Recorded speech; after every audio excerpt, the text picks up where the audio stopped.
Down into the specific category of iced tea products. And here you see the iced tea products that I carry in my store. And now I'm going to go click on the setup area for the prediction engine. And I'm going to take a look at the category rules for this category. And here you can see I've got 4 rules defined, one for traffic, one for local events. And here you can say if the traffic pattern is considered to be very high, then increased demand. If I look at local events, it can say if there's a holiday, then I should increase this category by a particular percentage, etc. So I've set up my rules in very simple if-then format. We expect the business person to kind of know what those basic rules are, and we use the machine learning capability to go ahead and actually tune the relationships between them.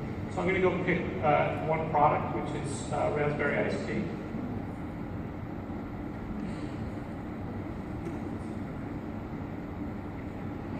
And I'm going to go ahead and run the prediction engine. So this is now going to a different Azure service that runs our prediction engine.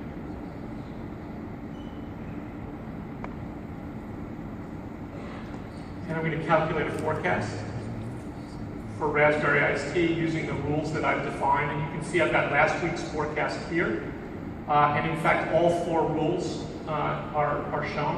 One of the things that it's great to have the magic of machine learning, but in order to build trust with the users, you want to show them why the machine made the prediction that it did. So we show them what rules apply. Let's go ahead and calculate a new forecast. Let's do next week's. I'm going to go ahead and calculate the forecast. It's now talking to the prediction engine, come back already, and it shows me I've got a new forecast here. And there's a couple of things that I can see. First of all, in the forecast for next week, only three of the events apply. So the machine the predictive engine has automatically taken the other rule out of the equation. We can also see that we're starting that week with only 2 units on hand, so it's good news that last week's prediction was in the right place. And we're also building out the functionality to go right from this forecast prediction to go create the purchase order, to go order the merchandise.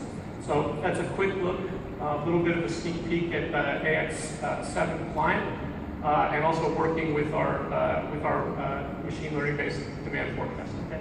So you mentioned this. Here is, let's just say this is the new experience around PowerBI that you guys will probably see in not too distant future as well. And this is Christian's mobile device. This is my Surface device.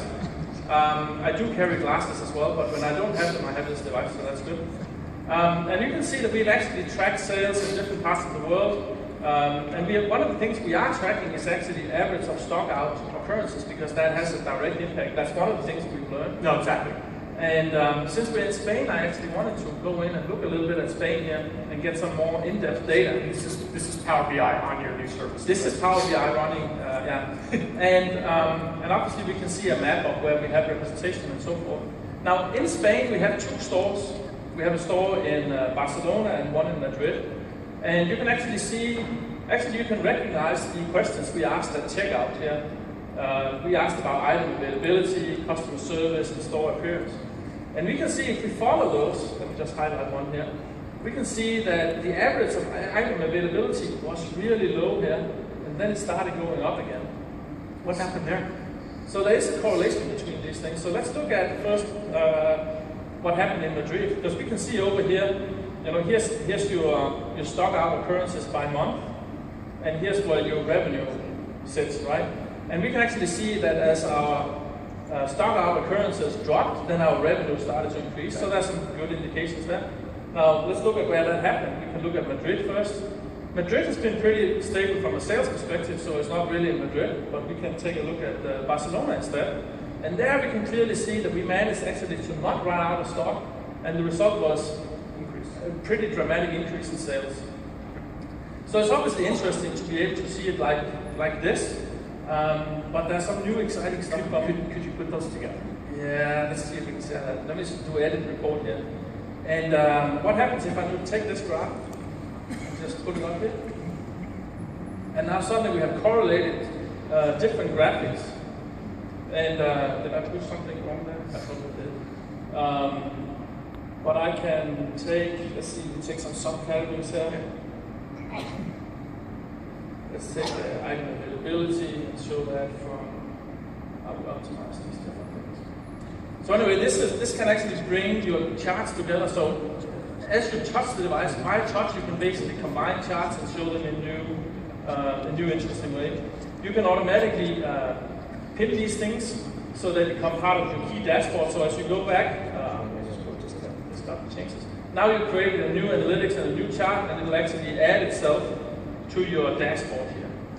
So this is just a quick view of the new version of Power BI that we're also going to come out with pretty quickly and very tightly integrated with the scenarios in DyaicsAX. Yeah, it's great. And obviously this is demo information, but we observed exactly the same effect of reducing stock out and increasing profitability and increasing customer sat in the test customers that we're working with. So we're really looking forward to bringing it out. Okay, great. All right.